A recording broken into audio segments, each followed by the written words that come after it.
এঁচোড়টা বানিয়ে তোমাদের দেখাচ্ছি।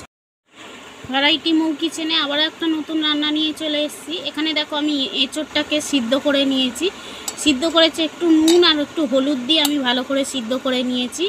এ দেখো সিদ্ধ কেমন করেছে আমি দেখাচ্ছি। একটা ভেঙে হাত দিয়ে দেখো এরকম গলে যাচ্ছে। আর তোমরা কিন্তু সিদ্ধ করার সময় নুন আর একটু হলুদ দিয়ে দেবে, আর যাতে না গলে যায়, পুরো যেন এরকম গোটা গোটা থাকে। আমি আজকের চিলি এঁচোড় বানিয়ে তোমাদের দেখাবো। দেখতে থাকো আমি কিভাবে তৈরি করি। এখানে কিন্তু এঁচোড়গুলোকে বলছি সিদ্ধ করে নিয়েছি, নিয়ে একদম পুরো ঠান্ডা করিয়ে নিয়ে তোমাদের সাথে দেখাতে চলে এসেছি।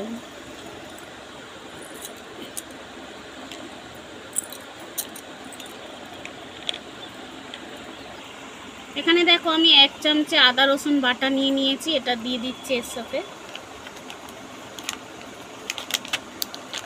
আমি আরেকটু দিয়ে দিচ্ছি। এখানে দেখো আমি পরিমাণ মতন হলুদ গুঁড়ো দিয়ে দিচ্ছি, অল্প একটু দিয়ে দিচ্ছি লঙ্কা গুঁড়ো 1 চামচে, দিয়ে দিচ্ছি ধনে গুঁড়ো। এখানে আমি জিরের গুঁড়োটাও দিয়ে দিয়েছি, দেখাতে ভুলে গেছি বন্ধুরা। আমি পরিমাণ মতন নুন দিয়ে দিচ্ছি।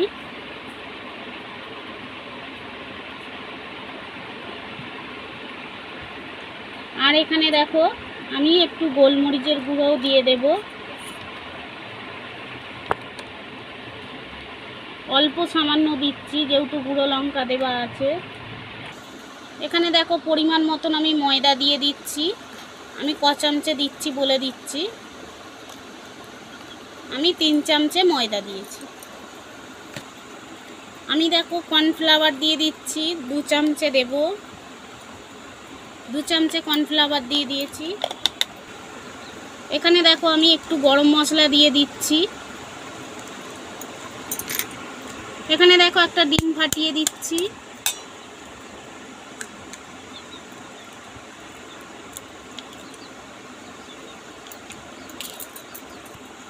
এটাকে দেখো আমি ভালো করে মেখে নিচ্ছি।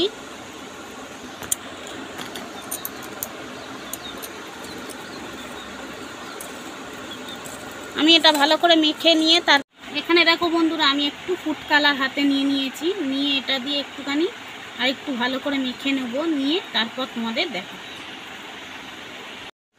দেখো ভালো করে এটা আমি মাখিয়ে নিয়েছি। আমি এটা 5 মিনিটের জন্য রেখে দিচ্ছি রেস্টে, তারপর তোমাদেরকে দেখাচ্ছি।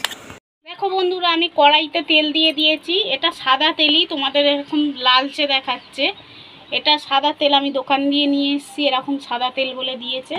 আর যাই হোক এই তেলে আমি তেলটা গরম করে নিয়েছি।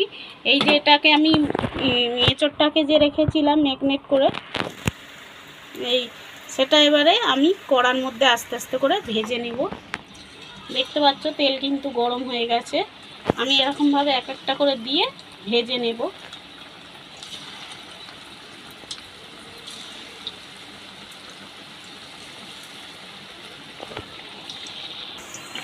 দেখো বন্ধুরা আমি কড়াই যতটা ধরেছে আমি দিয়ে নিয়েছি। একটা সাইড ভেজে নিয়ে অপর সাইড যখন উল্টাবো তোমাদের দেখিয়ে দেব। এখানে দেখো এক সাইড হয়ে গেছে, আমি আর এক সাইড অপর সাইডটা উল্টিয়ে দিচ্ছি এরকমভাবে। দেখতে পাচ্ছ তোমরা, আমি এরমভাবেই সবগুলো ভেজে নিয়ে তুলে তারপর তোমাদের দেখাচ্ছি। এখানে দেখো এই পকোড়াগুলো ভেজে নিয়েছি আমি ভালো করে। আমি এগুলো রেখে দিচ্ছি একটা সাইডে। এইবারে আমি কড়াটায় দেখো তেল কমিয়ে নিয়েছি, এখানে দেখো ক্যাপসিকাম, পেঁয়াজ আর আমি 2টো কাঁচা লঙ্কা কুচিয়ে নিয়েছি। আর এখানে দেখো আমি রসুন কুচি আর আদা কুচি নিয়েছি, এটা আমি কড়াতে দিয়ে দেব।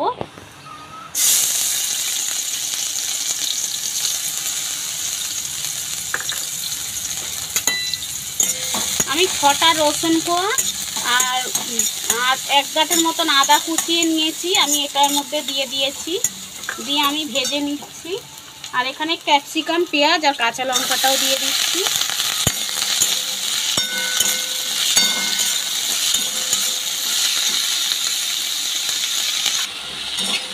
এখানে দেখো অল্প একটু ভেজে নেব, নেওয়ার পর তারপরে আমি এখানে টমেটো আমি 2টো কুচিয়ে নিয়েছি। দেখতে পাচ্ছ এর দানাগুলো আমি ফেলে দিয়েছি, এই টমেটোটাও এর মধ্যে দিয়ে দেব। এখানে দেখো অল্প ভাজা ভাজা হয়ে গেছে, আমি টমেটোটা দিয়ে দিলাম।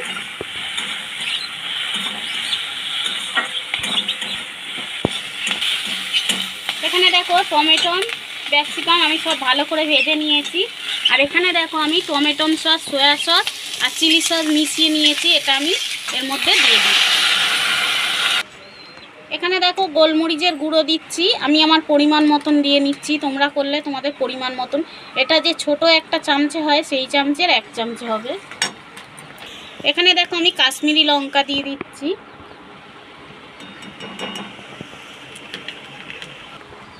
এখানে দেখো আমি পরিমাণ মতো নুন দিয়ে দিচ্ছি।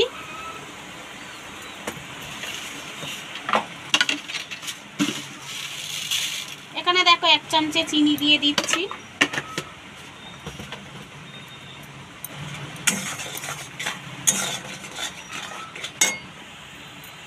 এখানে দেখো আমি গরম মশলা দিয়ে দিচ্ছি অল্প করে,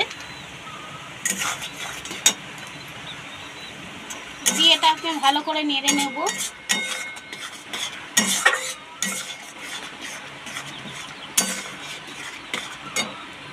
2 চামচে কর্নফ্লাওয়ার নিয়ে নিয়েছি, আমি এটা জল দিয়ে গুলে নিচ্ছি।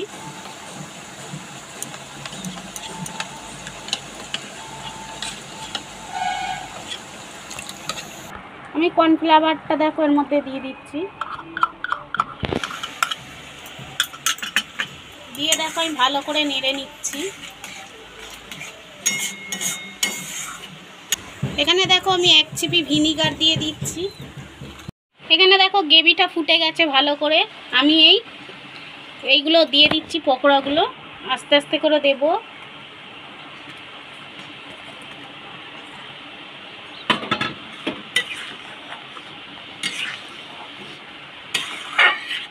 দেখতে পাচ্ছ বন্ধুরা কত সুন্দর লাগছে। তোমরা কিন্তু এরকমভাবে যদি এঁচোড় চিলি বানিয়ে খাও, আর চিকেন চিলি খাবে না, চিলি চিকেন খাবে না, তখন বারবার মনে হবে এঁচোড় চিলিই খাই।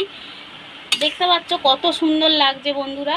আমি এটা একটু ফুটিয়ে নিয়ে নাবিয়ে নিয়ে তারপর তোমাদের আমি এই দেখো এই এঁচোড় চিলিটা তোমাদের আমি বানিয়ে দেখালাম, কেমন হয়েছে অবশ্যই কমেন্ট করে জানাবে। আর এই গরমে কিন্তু বন্ধুরা এঁচোড় পাওয়া যাচ্ছে খুব, তোমরা কিন্তু কচি এঁচোড় নিয়ে এসে এরকম এঁচোড় চিলি বানিয়ে খেতে পারো।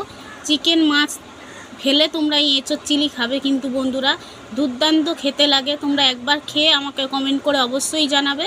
আর যদি এই রেসিপিটা ভালো লেগে থাকে তাহলে লাইক, কমেন্ট, শেয়ার, সাবস্ক্রাইব করে দিও। তোমরা সকলে সুস্থ থাকবে, ভালো থাকবে। আবারও একটা নতুন রেসিপি নিয়ে চলে আসবো। আজকের মতো টাটা।